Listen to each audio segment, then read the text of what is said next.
You're listening to Finding Pieces, a podcast on pianos, people, and music.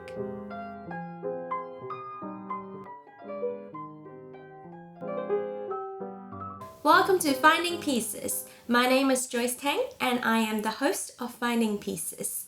This episode is the final episode of Season 1 on piano rolls, and it is going to be slightly different from other episodes in that it is a recap of what has been going on in this season. To keep the episodes fresh in my mind, I'm going to re-watch some of the episodes now on YouTube and then talk about it. Let's start with Episode 1. What is a piano roll? A piano roll is a roll of paper which contains perforations to represent music performance data. So in this first episode, I talked about what are player pianos and their associated media and places how they came to be in terms of the development of instruments, particularly mechanical self-playing instruments, and also technology, specifically looking at the development of audio recording and in terms of information dissemination. When player pianos first came to be, they were not a means of celebrating innovations in automation. Because at the end I talked about how we can think of player pianos as a process of us humans trying to strive for automation and using technology and musical instruments to aid our appreciation of music. Okay, good. Episode 2. So I just watched the first half where I talked about the player pianos and how it works inside. It's actually a very, very complicated mechanism, and what I've talked about is only just a very short conclusion of how a player piano actually works inside. There is great beauty in the design. In the later part of the episode 2, I talked about how piano rolls were made, and we can see that there is so much editing involved. There can be so much editing involved to stencil out the holes onto the paper. We don't really talk about it too much in that, it is the editor's art form. The recording itself is an art form. So, on to episode 3. So for those who haven't watched this episode, apparently it's a popular episode to start watching. It is one about the 3 earliest born pianists on piano rolls: Karl Reinecke, Theodor Lisztysky, and Camille Saint-Saëns. The oldest pianist on music rolls was born 200 years ago. 3 years before Beethoven died. Saint-Saëns' recording, there was one piece where he recorded both for the Dior and the Volta Mignon, and they sound so different in terms of his interpretation. Obviously, there was a gap of 10 years between when he recorded for Volta and when he recorded for Duart. So you have to take in consideration that he is older.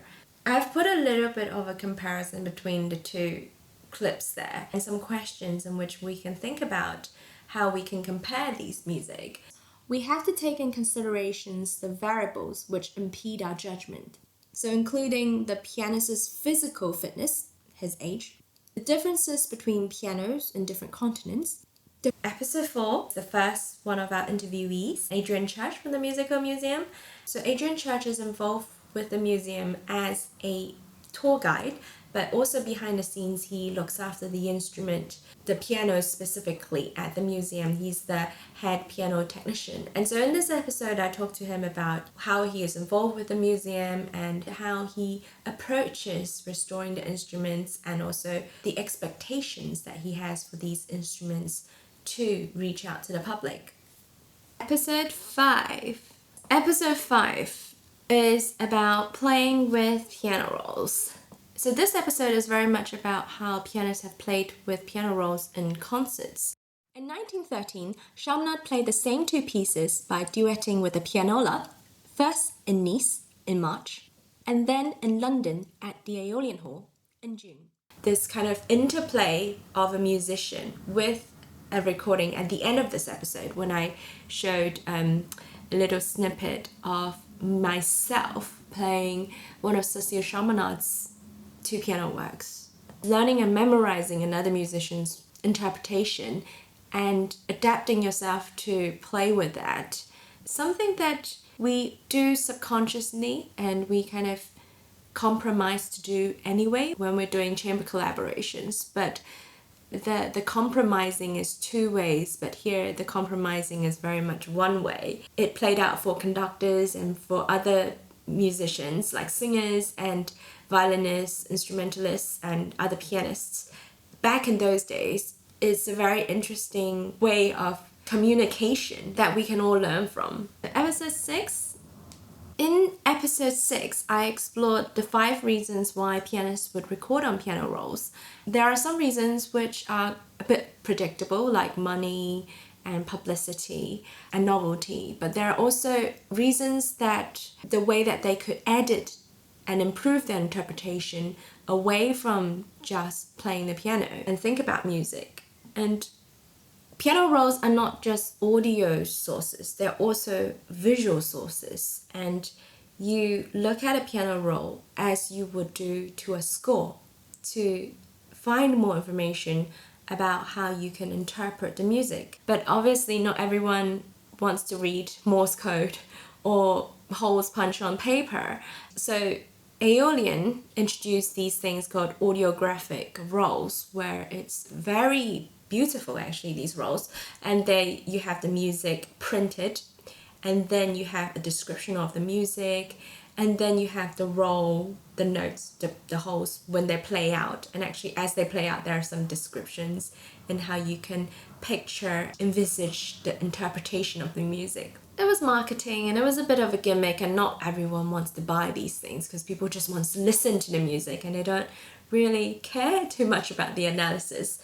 But it is an extremely interesting source for those who might consider doing it for research. These types of writings that are printed on this audiographic rolls, articles or essays, actually appeared in other forms of sources on newspaper journals and also lecture series. And some of them are not actually found in other lectures and articles. So, for example, what we know about Alger's Enigma variation is from these audiographic rolls. Alger himself actually did some of these autobiographical notes on these audiovisual sources. It's just very, very interesting, this source. And so we get to episode 7, which is another interview episode with the world-renowned pianolist Rex Lawson. Rex actually talked a lot about his experiences and his life. Big concert I did overseas was in 1981 with Pierre Boulez. Boulez was an exceptionally clever man, obviously regarded it as the duty of a good conductor. It's so wonderful to hear from someone who is so knowledgeable in this subject and the passion that he has for this topic. I'm not a vacuum cleaner salesman, I'm a musician. I don't demonstrate, I simply play. And I don't do things for 5 minutes. It's definitely worth watching this episode as there's so much rich content in there. Episode 8, 9, and 10 are interim episodes where I showcase mainly the music of the rolls and talk a little bit about the rolls themselves. Episode 8 is on 3 women pianists, Princess Jacques de Broglie, Irene Scherer, and Cécile Chaminade. In episode 9, I talked about Sergei Rachmaninoff because this was a request that was made in one of the comments from episode 3. And what's interesting about Rachmaninoff is that he at one point of his life had player pianos, or a player piano. It was remembered by someone close to him that he played the second piano concerto on the player piano. Episode 10 is about Richard Epstein, who recorded mostly transcriptions.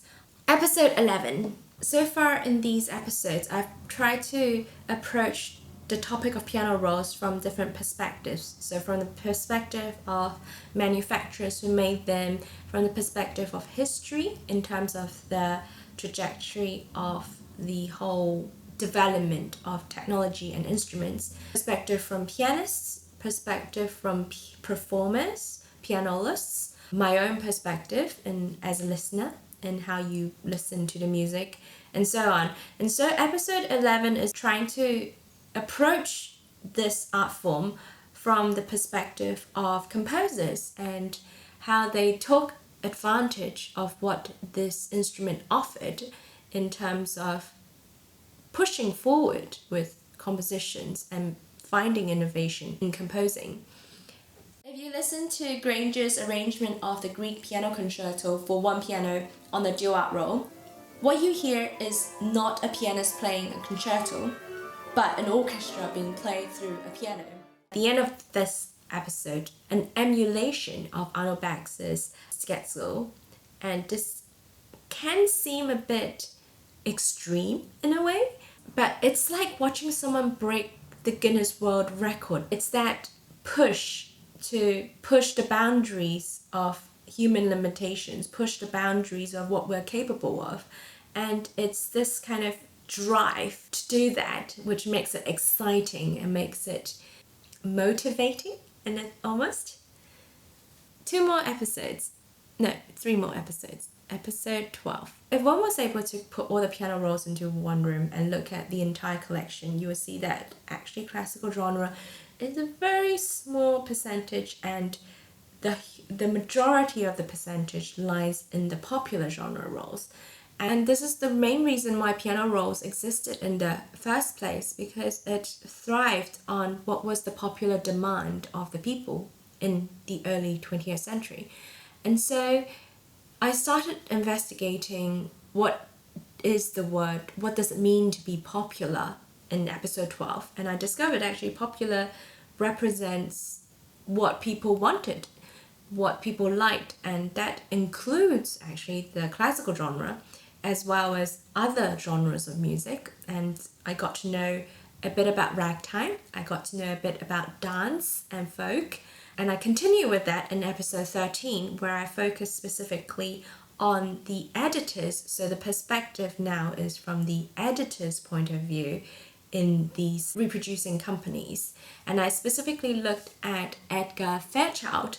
He recorded under both his names, Milton Susskind and Edgar Fairchild, as well as also under other names. It was said that when Rachmaninoff recorded for MPCO, he would only let Milton Susskind edit his rolls. Adam Carroll, a famous pianist of the popular genre, also praised Edgar Fairchild in his ability to straddle both styles. He said that he's never met... Episode 14 is the last of our 3 interviews with Julian Dyer, who is a roll historian. He has his own roll scanner to scan the rolls. He sells the rolls that he scans. It was just a casual conversation about how he got involved with player pianos and the societies that he's visited. A bit about his scanner, a bit about roll scanning and how this artifact is preserved for other people who want to use piano rolls, but also in thinking how this hobby and this passion for playing piano rolls can continue for future generations. So there you have it, an overview of what has been happening in season 1. This is the final episode of the season, and I will be taking a bit of a break to plan for the next season, which I'm hoping to start in December this year, and it will be a completely different topic. But in the meantime, I'll probably be releasing a few short videos on how I listen to music on piano rolls and how that informs my own piano playing, as well as an update on some of the things that I'm working on. I'll be giving a few papers at some conferences, so maybe I'll also put that here. I just want to take this opportunity to thank those who have supported me in this season. It has been a challenge, but I hope you have enjoyed yourself.